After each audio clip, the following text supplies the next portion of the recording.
Magandang araw mga men, it's your boy Moto Bouncer once again. Time check 1:25 PM. Tanghali pa sa tapat. Sundan nyo lang tong video ko para malaman nyo kung saan bang location tong artist ko. Pero syempre matik sa Angono to. Dito yan sa may Baytown, pababa dyan. Pag diretso mo dyan, syempre may baha.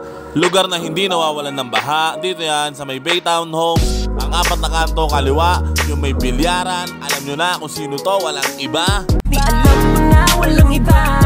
At nandito na nga ako sa loob ng shop ni Criso Cray. Panoorin natin ang mga kaganapan dito. Let's G!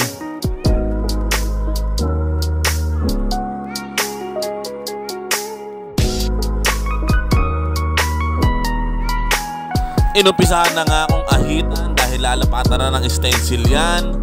Dito na rin pala niya piniprint yung design na gusto nyong ipatato.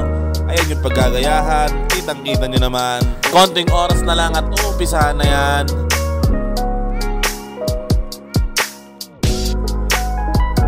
At inumpisahan na nga ang unang lapat ng karayom sa aking balat. Lining pa lang yan men, pero sa totoo lang, hindi masakit magpatato sa kanya. Parang magaan yung kamay niya o hindi lang masakit dyan sa part ng forearms ko. Real talk men, walang halang pambobola. Pero nung mga huli na, syempre namamagana yung mga whites, yung puti. Syempre babalikan yung nagkadaanan na kanina ng karayom. Yun, doon medyo masakit. Kasi alam naman talaga natin na masakit yung puti men. At dyan nga ay natapos na ang unang bahagi ng pagtatato niya ng black. Lalagyan na lang niya ng kulay, tapos i-highlights yung mga puti-puti na dapat lagay ng puti tulad ng mga ngipin, kuko. Panoorin natin to, malapit to.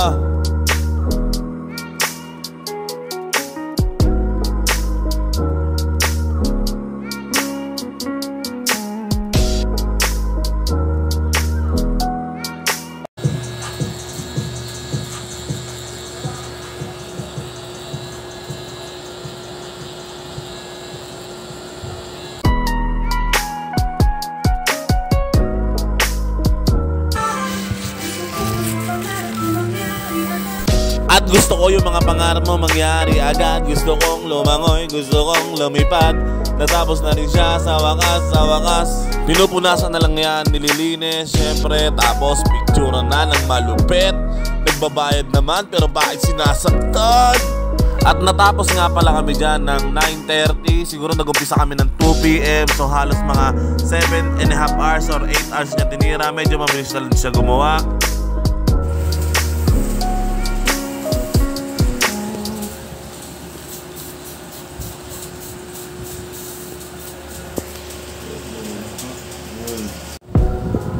Napakalupit, napakaangas, kuha mo. Ayan, picture na lang yan, men. Salamat sa'yo, Criso Cray. Shoutout sa'yo. At malamang hindi pa ito yung huli. Malamang tatatuan mo pa ako sa mga susunod. At para sa mga gusto magpatato sa kanya, ilalagay ko yung Facebook niya. I-message nyo lang siya. Mura lang yan, men. Kayang-kaya nyo. Maraming salamat sa lahat ng mga nanood. Shoutout ulit sa'yo, Criso Cray. Mabuhay ka hanggat gusto mo. Happy birthday sa'yo.